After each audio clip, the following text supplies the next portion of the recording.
I'd like to thank the Universidad. We are waiting for the host.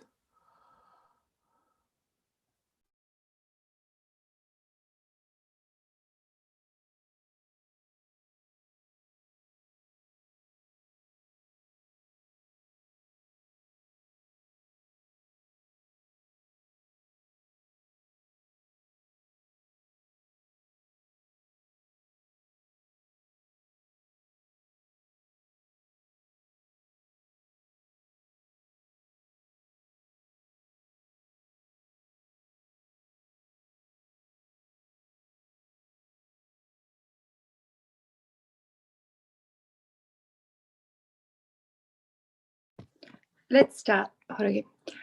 You can introduce me at the end. ¿Allí sí se escucha, Alejandro? Bien, muchas gracias.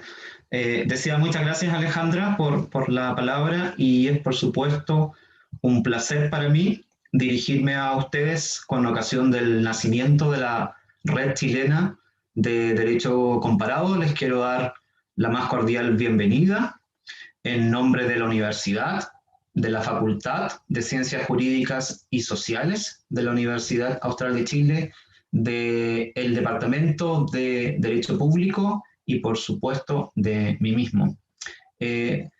Quisiera partir, en primer lugar, agradeciendo a la profesora Rosalind Dixon por su presencia, por acompañarnos esta tarde. Es para mí un completo honor, es un tremendo honor estar compartiendo con usted aquí esta tarde. Y estoy completamente seguro de que todos quienes asisten a este evento comparten esa alegría de tener aquí a una académica tan connotada y que ha colaborado tan generosamente con Chile y con Latinoamérica. Le hemos visto, profesora Dixon, durante los últimos meses, durante estos días de pandemia, participando en varios eventos, conferencias, seminarios, y siempre mostrando un compromiso inclaudicable con la defensa de la democracia, los derechos humanos y el Estado de Derecho. Muchas gracias por su apoyo en el sentido más amplio del término. Esperamos contar con su colaboración en este proyecto. En segundo lugar, también quisiera expresar mi agradecimiento a dos de mis colegas. En realidad me siento muy orgulloso de la participación que han tenido tanto María Paz Gatica como María Elisa Morales en la génesis de esta asociación, de esta red de derecho comparado, ¿no? Aun cuando ellas pertenecen al Departamento de Derecho Privado, es decir, al lado oscuro de la fuerza. Estoy bromeando, por supuesto. Nosotros aquí en la facultad nos consideramos como un gran equipo en el cual trabajamos articuladamente tanto los profesores de Derecho Público como los profesores de Derecho Privado, y como también mencionó el decano en la primera parte de esta conferencia, entre los profesores de ambas sedes, ¿no? Tenemos dos sedes en la universidad, una ubicada en Puerto Montt y otra en Valdivia, y este proyecto también refleja esa colaboración entre académicos que estamos geográficamente distantes a 200 kilómetros, pero en realidad estamos bastante cerca en cuanto a las cuestiones que trabajamos. Muchas gracias a ambas por la oportunidad de ser parte de este momento fundacional. Siempre los momentos fundacionales son importantes, y también obviamente agradezco a todas las personas que componen la red y que han hecho posible este evento hoy. Finalmente me gustaría remarcar un par de ideas acerca de la importancia de este proyecto y por qué es tan vital nutrirlo desde ya, ¿no? Efectivamente, yo le comentaba a Jorge que incluso me gustaría unirme al proyecto, porque no solo porque es una idea que a mí me parece sumamente valiente, de comenzar una iniciativa completamente desde cero, algo que me parece inédito en Chile. En Chile no ha habido hasta la fecha una preocupación profunda por el derecho comparado, ¿no? A pesar de que ustedes, como expertos, saben que el derecho comparado no es en efecto nuevo en el mundo del derecho. En términos clásicos podemos encontrar, y estoy refiriéndome por supuesto al derecho público comparado, en términos clásicos podemos encontrar los primeros antecedentes, quizás en el libro famoso de Tocqueville, La democracia en América, en la gran escuela del derecho público alemana del siglo XIX, autores como Jelinek, Lavant, y por supuesto también se me viene a la mente el libro de Edouard Lambert, que fue publicado en Francia en el año 1927, si no me equivoco, acerca del gobierno de los jueces. Edouard Lambert realizaba un extraordinario estudio de lo que era por aquel entonces la revisión judicial de las leyes en Estados Unidos, y fue un libro que hasta el día de hoy se lee y ha sido tremendamente influyente en el continente europeo. Desde luego que la situación cambia definitivamente después de la Segunda Guerra Mundial, y yo diría que cambia principalmente por dos motivos. El primero es la emergencia del derecho internacional de los derechos humanos, y el segundo tiene que ver con la convergencia que se comienza a producir entre los dos principales sistemas jurídicos en varias materias, pero yo diría que particularmente en el ámbito de la revisión judicial de las leyes, como se dice en el mundo anglosajón, o del control de constitucionalidad, como se dice en el mundo del derecho continental. Yo diría que hoy, yo entiendo que la profesora Dixon se va a referir en algo a esta cuestión, pero yo diría que hoy, al menos desde mi punto de vista, no hay diferencias tan grandes entre lo que antiguamente se conocía como el derecho constitucional del common law y el derecho constitucional del civil law. En este contexto yo creo que el tiempo para Chile y América Latina ha llegado. Yo no quiero hacer aquí una lista detallada de los desafíos de los que tenemos que hacernos cargo. Para eso justamente se ha creado esta red, para estudiar cuáles son esos desafíos, los problemas y qué es lo que supone desarrollar el derecho comparado como disciplina jurídica. Solamente quisiera destacar una sola circunstancia. Ya sé que estamos en el tiempo, pero me gustaría destacar una sola circunstancia para nuestros amigos que nos siguen desde fuera de Chile. Nosotros en estos momentos estamos enfrentando el comienzo de un proceso constituyente que nos va a permitir, espero, ¿no?, crucemos los dedos para ello, dejar atrás por fin el legado de la Constitución elaborada por la dictadura, y no obstante yo considero que la gente en Chile, la ciudadanía y la comunidad académica es tremendamente capaz.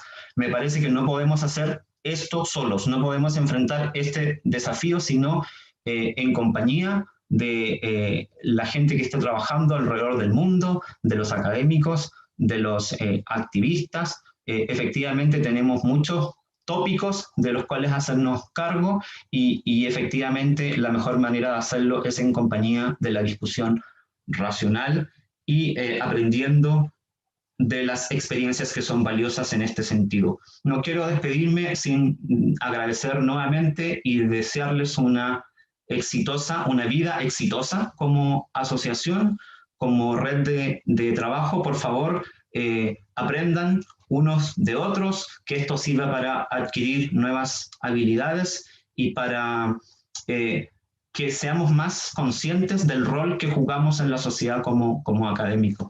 Muchísimas gracias y buena suerte.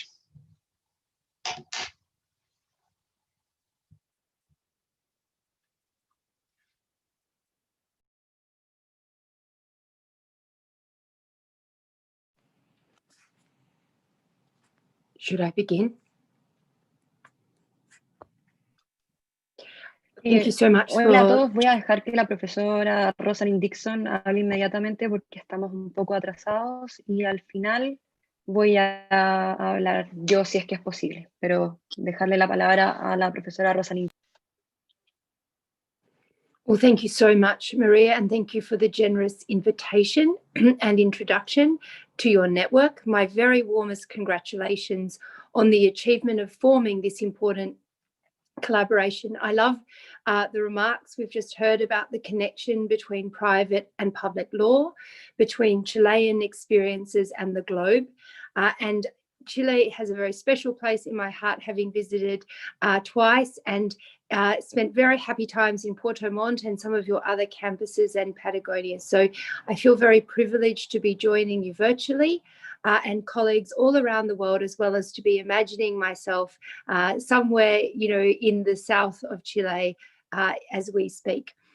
As you have heard, this is a very important time for public law in Chile. You are embarking on a process of constitutional reform. And I think the spirit of global and national collaboration that you are embarking on is deeply important to informing that process, to make sure that you can bridge the divides between people's aspirations and ambitions for constitutional change, can overcome the history of dictatorship, and chart a path for Chile going forward. It has been my privilege to give the Huneeus Lecture this year and to do several roundtables with Chilean scholars and public intellectuals about how best to chart that future.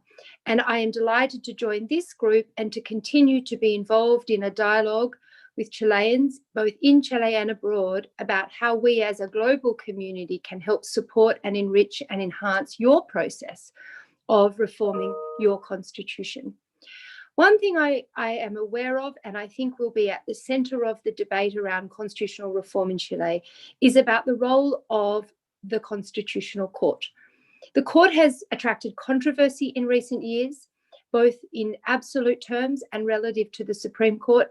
And so one of the questions that many Chileans will be asking themselves is whether we should reform the Constitutional Court, abolish and replace it with a new tribunal, or revert to the Supreme Court as the supreme constitutional interpreter. Underlying that debate is an understanding of what courts can and should do in a democracy. And I want briefly to outline the arguments in a new book that I am publishing next year with Oxford University Press called Democracy and Dysfunction, a responsive theory of judicial review. In that book, I argue that we need to understand democracy at two levels, that there are at least three blockages or failures of democratic functioning that occur even in the best functioning democracies, as well as democracies at risk. And three, that even as courts seek to counter those blockages or sources of dysfunction, they too can create new risks to democracy that they need to be extremely mindful of in charting a path toward democracy enhancing or representation reinforcing judicial review. I argue in the book that this theory helps inform a number of key debates in constitutional interpretation, when and how far it is legitimate for courts to imply terms into a constitution. Two, how courts should calibrate a doctrine of proportionality to be appropriately context sensitive to the political and legal context of various cases. And thirdly, that it suggests the desirability of courts adopting a form of weak, strong, or strong, weak, not wholly strong or weak forms of judicial review. But these ideas are also relevant to constitutional design. If we want courts to adopt this kind of approach, we need to create mechanisms that weaken the finality of review compared to the traditional US model. You've heard of de Tocqueville at the beginning of this seminar, and he, of course, looms large along with the American model in our constitutional imagination. And it also suggests that how we structure and appoint a court is important, because one wants the right kind of judges who are both democracy sensitive, ambitious, and mindful of the limits on their own capacity.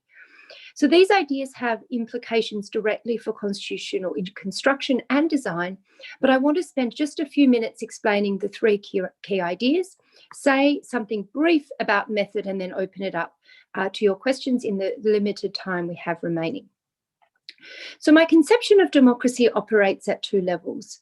I suggest that there is an overlapping consensus among constitutional theorists, and indeed a common set of practices, at least at certain levels of generality, among all true constitutional democracies worldwide. If one looks at that combination, I have argued, along with my co-author, David Landau, that there is a minimum core to democracy that we can identify around the world. That minimum core consists of free and fair elections based on multi-party political competition. 2, a degree of protection for political rights and freedoms. And 3, a minimum set of institutional checks and balances necessary to preserve the first and the second aspect of the minimum core. That idea is deeply important to grounding or anchoring certain kinds of judicial review, but it is not the exhaustive scope of democracy. Democracy also includes commitments to rights that are broader than political rights and freedoms, commitments to equality, freedom, dignity that encompass broader claims to social recognition and indeed social rights protection, as well as commitments to deliberation. But my argument is that in respect of this second layer of democratic commitments, there is broad scope in practice for reasonable disagreement about the scope and content of those ideas. And in this context, we need to both embrace the breadth and ambition and thickness of democratic commitments and recognise the degree to which they are subject to reasonable disagreement and therefore need to be given content if democratic principles are to govern in ways that are attentive to the considered views of democratic majorities. So that's plank one of my argument. We should have neither a wholly thick nor thin conception of democracy, but one that operates at those two different layers. And you'll see that that is not a wholly procedural conception nor wholly substantive. It's both. And it marries thin and thick and procedural and substantive ideas. My second argument is that democracy can routinely fail to be responsive when measured against these ideals. Political parties and actors can seek to consolidate their own power to the degree that they create a form of political monopoly. Monopoly both in the electoral sense of a single party dominating politics and in the institutional sense of either a particular branch or set of political actors dominating democratic politics. That kind of monopoly power is antithetical to the idea of the democratic minimum core, and it is a source of dysfunction that is increasingly common around the world in countries experiencing threats of abusive constitutional change, democratic decay, erosion, or backsliding. In the region, one can look at Brazil, more contestably at Ecuador and Bolivia in recent memory, and of course, almost certainly to Venezuela as a case that has experienced a gradual concentration of political power to the detriment of the democratic minimum core. But I argue that even much better functioning and more stable democracies have experienced a range of blockages that I call legislative blind spots and burdens of inertia, which are not serious threats to the overall structure of democracy, but serious threats to its responsiveness to rights claims and democratic majority understandings in ways that realise the thicker conception of rights and deliberation at the core of a fulsome conception of democracy. These three blockages, political monopoly, legislative blind spots, and legislative burdens of inertia, are at the core of the theory of judicial review that I seek to articulate. Courts can and should seek to counter these blockages wherever they have the capacity to do so effectively. That is the essence of what I call a responsive theory of judicial review. There are a range of preconditions for that kind of role to succeed, and I'm happy to take questions and answer at much greater length what those preconditions are. But the essence of the argument is that courts can and should seek to counter those three blockages in the process of constitutional construction and implementation, and that some roles in addition to that are compatible with a constitutional democratic commitment, but not all are, and that this indeed should be the focus of a representation reinforcing democracy sensitive approach to judicial review. If you are Chilean and listening to this, you will inevitably be asking yourself to what extent the Constitutional Court thus far has lived up to this ideal. And it is not my expertise or my place to answer that question, but I would hesitate to suggest that in some ways the court has failed to live up to it, and in other ways exceeded the kinds of functions that this kind of idea would support. If that is true, it makes a strong case for constitutional reform in relation to the judiciary as well as more broadly. But my third argument is that courts, even as they seek to protect and promote democracy by countering these kinds of risks, do themselves create the risk of new dangers to democracy in the form of reverse democratic burdens of inertia and democratic backlash. Reverse burdens of inertia exist where there is scope for reasonable disagreement about the meaning of a right or other constitutional norm, and a court exceeds the degree of majority support or consensus for a particular understanding, but the legislature has no meaningful scope to respond and reassert a more majority-based considered view of relevant rights and norms. That is how I understand burdens of inertia. And they can also take a more dynamic form whereby the act of courts themselves seeking to counter inertia in specific cases leads to a kind of overall paralysis or debilitation of democratic politics. Why bother to act, legislators might well say, when the courts can do it for us? And that is clearly an undesirable result where courts are seeking to promote more dynamic, responsive politics and ultimately end up undermining it. Backlash could be understood at two levels. Backlash that is broad and electoral and political. Many people in the US point to the decision of the Supreme Judicial Court in Massachusetts as contributing to the election of George W. Bush. That is not the kind of democratic backlash that I suggest courts should be considering in a principled and pragmatic approach to constitutional adjudication, but narrower forms of backlash that immediately threaten a court's institutional role and legitimacy, that threaten its independence and capacity to exercise its role in protecting and promoting constitutional values, are factors that from a pragmatic or consequentialist perspective, courts can and should consider in an appropriately responsive approach to judicial review. And so overall, my argument is that courts should seek to counter three sources of democratic blockages: political monopolies, blind spots and burdens of inertia, but in a way that is mindful of the risk that they too may create forms of reverse inertia and backlash. This, as I said, has implications for how we think about design, implications, proportionality, and weak, strong review. But I close the book by suggesting that there are also ways in which courts can seek to bootstrap or increase their actual and perceived legitimacy as they engage in this kind of review by careful choices about the tone of their opinions, who writes for the court or the author of their opinions, and the narrative they use to combine both global and localized discourses in explaining their reasoning and result.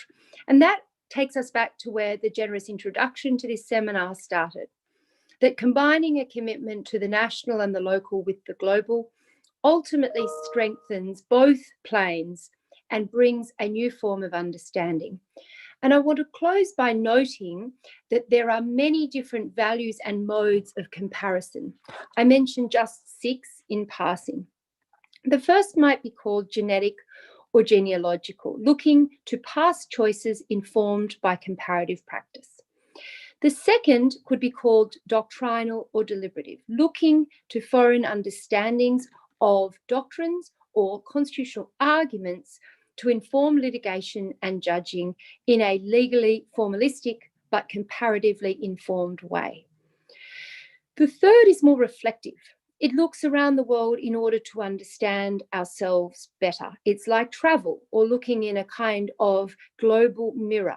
And it has both static and dynamic elements or possibilities, but is deeply useful to us as citizens as well as scholars and lawyers. The fourth might be called moral cosmopolitan, looking around the world for general universal principles. And you note that my understanding of the democratic minimum core is in part informed by that kind of understanding.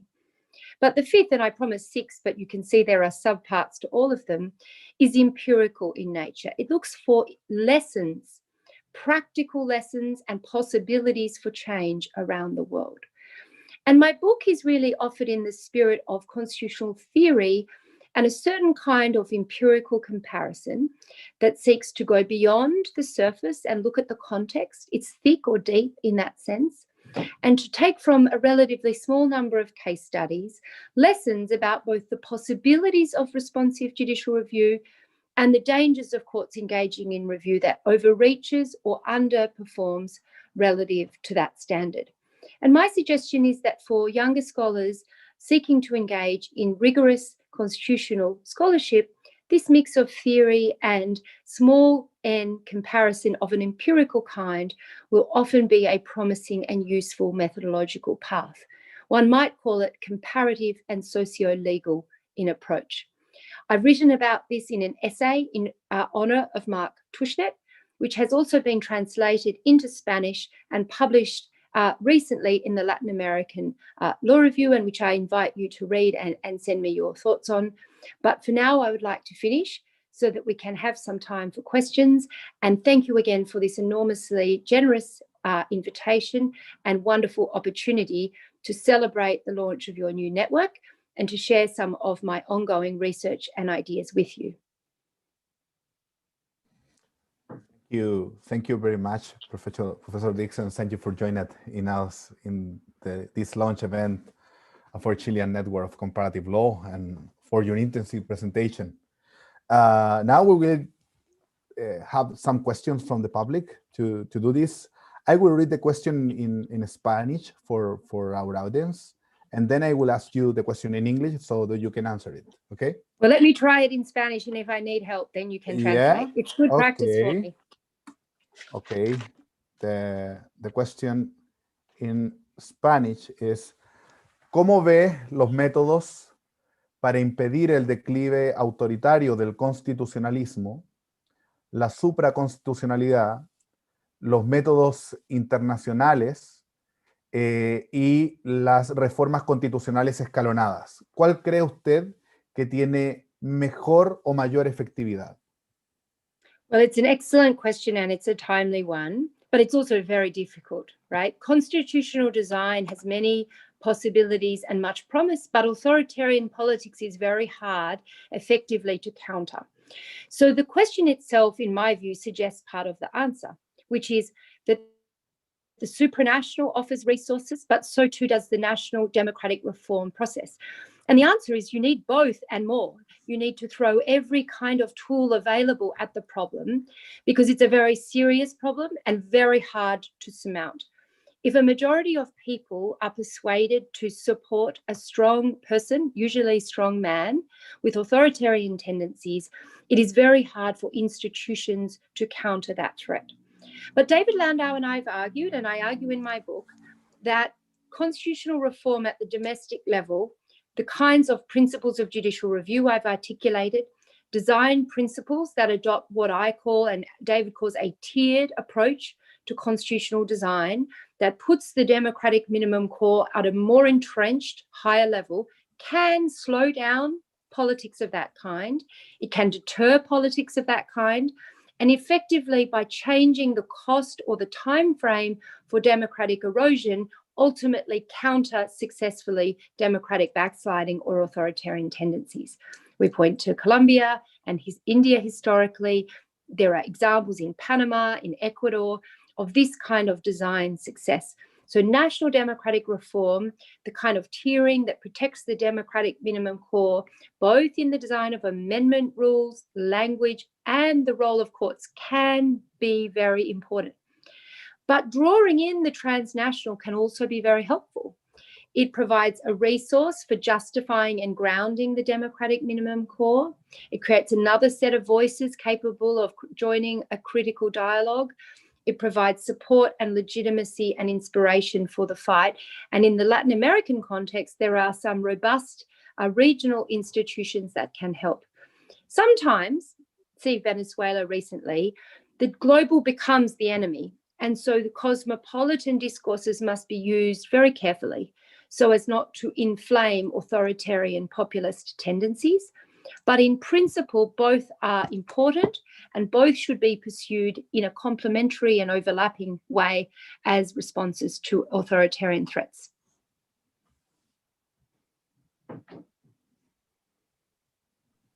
Thank you, Fondeas, for Professor Dixon. We have other question. I'm going to make you the question in Spanish. Please. And if you doesn't understand, you ask me. I will let you know, yeah. ¿Qué opina en relación a su texto, una teoría democrática del comparatismo constitucional, de la aplicación del derecho comparado para interpretar normas de derecho interno por las Cortes Constitucionales? So the question, as I understand it, is about how courts can use comparative materials in constitutional interpretation. Is that correct? Thomas, is that correct? Yes, exactly. It's how Courts. yes, it's how Yes. the Constitutional Court can use the comparative law Yes. for Interpretation. Yeah. reading internal. Entiendo. Okay, so it's an excellent question because it differentiates our role in the constitutional system. And one of my arguments is that just because we are in favor of comparison, it doesn't mean we should be in favor of all kinds of comparison. We should only be in favor of the right kind of comparison by the right people. And that in the United States, there is a massive resistance to comparison, which is very problematic. But in other parts of the world, sometimes the enthusiasm for comparison can reduce the rigor and discipline that we apply. So courts should do certain kinds of comparison, but only in certain contexts. They need to think about what is my theory of the Constitution, and does the kind of comparison that I want to engage in fit with that theory, right? Number one. Number two, they need to ask rigorous questions about what kinds of countries to look to and whether the countries they are using fit with their particular mode of comparison. So for genetic genealogical, it makes sense to compare to the region or to common systems with common origins. Chile looks to Spain. But for other kinds of comparison, empirical, for instance, there is no reason to limit oneself to that historical universe. And in fact, it is often better to look to other countries grappling with similar problems. Problems like how to ensure that one preserves economic prosperity and stability while creating radical economic redistribution and transformation of the kind that can ensure a truly equal social security system or healthcare system or pension system or public transportation system. And maybe Latin America or Spain are not the best comparators for that purpose. So one, identify your theory of interpretation and whether your theory of comparison fits with it. Two, figure out whether the countries are the right countries that fit with your particular mode of comparison. And three, make sure there are the right materials on which to rely. With all those important strictures, I would say courts will benefit most generally from empirical, dynamic, reflective, and doctrinal deliberative comparison. But there will be instances in which the full gamut of both genealogical and moral cosmopolitan comparison is appropriate, but it depends on the issue and the kinds of approach the court can and does take to the issue and comparison. And as scholars, we should hold them to a critical standard. Even as we encourage a comparative approach, we should identify where mistakes are made. So for instance, in Lawrence v. Texas, a well-known decision of the US Supreme Court, which is often celebrated by comparative scholars for its comparative reach, Justice Kennedy talks about the world and about Britain. And in my view, he does not adequately justify the relevance of the United Kingdom to his approach. He does not fully recognize the pluralistic nature of US identity, the increasing role of Hispanic language and identity in the United States, the role, therefore, of the Latin American comparative experience, etc. Just because we support the broader enterprise does not mean we should not seek to hold judges to account in a more rigorous approach to all 5-6 modes of comparison. We have a few more questions for you. The next one is, how do you think the relationship between inequality and poverty affects the constitutionalism? Can it be understood as a global phenomenon? Well, this is a wonderful but very large question, right? So understanding, first of all, what is the relationship between poverty and inequality is very complicated, both normatively and empirically. So, for example, there is quite good evidence that in many countries, South Africa, Brazil, India, the level of poverty has gone down in the last 10 to 20 years, but economic inequality has gone up. So in the United States, economic inequality has gone up, and the real wages of the median worker have gone down or flat, right? So there has been a correlation between poverty and inequality, whereas in Brazil and India and South Africa, there has been a tendency for poverty to go down while inequality goes up. And there's a deeply important normative question about when do we care about poverty and when do we care about inequality. We care about both, but sometimes we care more about one than the other. And I have been doing some work on what I call a fair market approach or a democratic liberal approach, which will again be a book that I hope to publish next year, that tries to, if you like, thread the needle between a fully democratic socialist and more libertarian neoliberal approach that articulates a vision for when we should worry about poverty and when we should worry about inequality. And then you overlay with that constitutionalism and public law, and it becomes even more fascinating and complex. Public law can remedy those deficits, including a broad reading of social rights and equality clauses, but it also can prevent obstacles to effective legislative and executive policy change, as well as an empowerment. And I think that Roberto Gargarella is right to say that when we think about this kind of challenge, poverty and inequality, we need to be focused more on the structures of constitutionalism, what he calls the engine room of the Constitution, than rights norms as the key engine for driving change and addressing poverty and inequality. Thank you, Professor Dixon. We have a few more questions for you. We receive another question from the public. It says, there, Professor Dixon, I find it really hard to disagree with your substantive claims on a very persuasive theory of judicial review. I wonder then your views on how to design properly a constitutional court, for instance, in terms of appointments, abstract ex ante or concrete ex post review, disapplication or invalidation powers, etc., in a way that is more likely that it shall fit within the substantive limits that you have proposed? This is a very wonderful question. All law professors like to have questions prefaced with, I really am persuaded and I agree with you. So thank you for this generous framing to your question. I would say that it points to a court with balanced appointment powers. So appointment along the Columbian lines of splitting between the legislative branch, the executive branch, and the legal profession. A kind of 3-3-3 split seems to me to work well, but that depends on the politics. If the executive and the legislative branch are aligned, then one needs to split it in ways that recognize that politics and seek to empower the opposition within the legislative branch to play a role. So, for example, splitting appointment authority between the Senate or upper house and lower house, or between the states in a federal system and the national system. So the general guiding principle is one of divided appointment authority or shared authority, but essentially a requirement that no single political party can dominate the appointment process, so that there is sufficient independence to ensure robust democracy reinforcing review. You don't want, however, for judges to be appointed for life, to have no connection to contemporary understandings and politics. So it again supports term limits as a valuable and legitimate part of constitutional court design. Long-term limits, not short ones, but ones that nonetheless ensure a degree of contemporary responsiveness to evolving values on the part of judges. So that's appointment. As to jurisdiction, my argument suggests a broad jurisdiction for a court, ex ante and ex post review, individualized remedies and structural remedies, and therefore a very broad set of remedial powers and jurisdictional powers.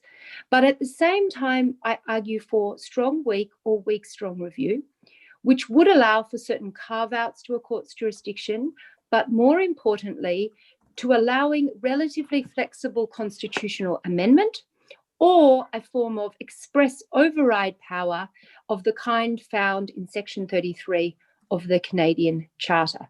But those are simply complements, not substitutes, for the right kinds of judges who have a spirit of both ambition and humility. And therefore, any appointment process needs to take into account how best to identify and promote judges who are lawyer politicians with ambition and humility, and who will imbibe the Constitution with a responsive ethos or set of understandings, because constitutional design only takes us so far. It's very important, but it is not sufficient to create a desirable outcome or responsive approach to judicial review. Thank you, Professor Dixon. We have our last question. It's about which is your advice for the moment of the constitutional design in Chile, the constitutional making in Chile, in a moment of exception, in a moment of pandemics of COVID-19. What do you think is the relation for the Constitution? Well, I think it's an excellent question. I think crises are generally bad times to make final decisions about long-term future plans, because they can distort our long-term judgments by immediate priorities and challenges. So in general, I do not think constitutions should be replaced during a pandemic. There is a danger of short-termism in that moment. On the other hand, a pandemic may be an excellent time to begin thinking about constitutional replacement, because it allows for reflection, for us to step back from our ordinary lives, our ordinary business, and our ordinary way of doing things, and to say maybe it is time to rethink politics, to think the political divide that divides many in Chile right now is something we should all strive to overcome. We can hold on to our principles and our ideals, but we can look for new ways of collaboration, dialogue, engagement. And the pandemic allows us to step out of our lives in ways that encourage and support that. So I would say that it is the wrong time to finalize a constitution, but the right time to begin a constitutional dialogue. And if we are fortunate and the current evidence around vaccines continues to come to fruition, it is very likely that by the time the Assembly convenes after the elections next April, life will be beginning to return to normal in ways that may very well mean that the Chilean experiment combines the best of reflection during a pandemic and the deferral of decisions until after the pandemic and the seriousness of the immediate crisis is beginning to be over. And I think in that sense, it could be very good timing for Chile, but we need to keep watching, because I do not think final decisions should be reached in a public health crisis, but it is an excellent time to begin the conversation. And I have been truly privileged to be invited into that. On the substance, I will be publishing some Spanish translated as well as English publications in Chile about my thoughts on social rights and the process. I will make sure to share them with this group. And I am sure Sergio and I would be willing to come back next year and talk about those papers if you have an interest in debating them together. Okay, Professor Dixon, thank you very much for your time. Thank you very much for sharing with us your opinions and your perspectives. We know that you have a very busy agenda, and thank you for joining us with this Muchas gracias. network. Gracias. Muchas gracias. Congratulations. Thank you. Thank you, Professor. Ahora le damos paso a nuestra maestra de ceremonia, Alejandra, para que podamos continuar.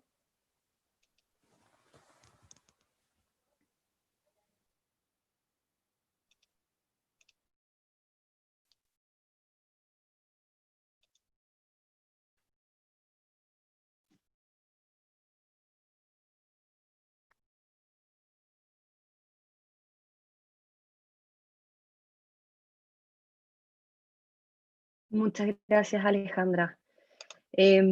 Muchas gracias a la profesora Rosalind Dixon por acompañarnos en este día tan importante para el derecho comparado en Chile. Sus reflexiones ciertamente son muy iluminadoras para el momento constitucional que se vive actualmente en nuestro país. Como presidenta de la Red Chilena Derecho Comparado, también quiero agradecer la presencia del profesor Richard Albert de la Universidad de Texas y de la profesora Lawrence Larsen, perdón por la pronunciación, y el profesor Xavier Philip de la Universidad de la Sorbonne. Muchas gracias por reservar un espacio en sus ocupadas agendas para acompañarnos hoy. Quiero agradecer también a la Universidad Austral de Chile, representada por el director del Departamento de Derecho Público, el profesor Felipe Paredes, por aceptar ser la universidad anfitriona de nuestro evento de lanzamiento. En la misma línea, quiero agradecer a todos los funcionarios y académicos de la Universidad Austral que han hecho un trabajo brillante para que este evento se pueda realizar en tiempos tan difíciles como los que vivimos. Me llena orgullo de poder decir que lo que hace algunos meses era solo un proyecto, poco a poco se ha transformado en realidad, y no puedo sino confiar en que nos espera un futuro igual de auspicioso. En este sentido, compartiré con ustedes dos importantes noticias. En primer lugar, con mucha alegría les anuncio que en conjunto con la Universidad Adolfo Ibáñez y la Universidad Austral de Chile, organizaremos las primeras jornadas chilenas de Derecho Comparado. Estas están previstas tentativamente para el mes de abril del año 2022 en el campus de Viña del Mar de la Universidad Adolfo Ibáñez. Muchas gracias a ambas universidades y a sus cuerpos académicos por hacerse parte de este proyecto. En segundo lugar, siguiendo la línea de obras extranjeras como el Oxford Handbook of Comparative Law, estamos preparando un libro en español sobre cuestiones fundamentales de derecho comparado. Con esto queremos poner a disposición del mundo hispanohablante las discusiones más relevantes en materia de derecho comparado que hasta el momento se encuentran disponibles principalmente en inglés, alemán, italiano y francés. Asimismo, pretendemos que en este libro haya especial consideración a fenómenos latinoamericanos, que muchas veces son excluidos o estudiados superficialmente por obras de este tipo. Así, esperamos que este trabajo se transforme en la obra de referencia de derecho comparado en Latinoamérica. Todo lo que hemos avanzado se ha logrado gracias a cada uno de los asociados que creyeron desde un comienzo en el proyecto, gracias a los asociados internacionales, gracias a los miembros del Consejo que generosamente han compartido sus experiencias, así como también gracias al incansable trabajo de la directiva. Esperamos de todo corazón seguir en contacto y seguir promoviendo y difundiendo más y mejor derecho comparado en Chile. Muchas gracias.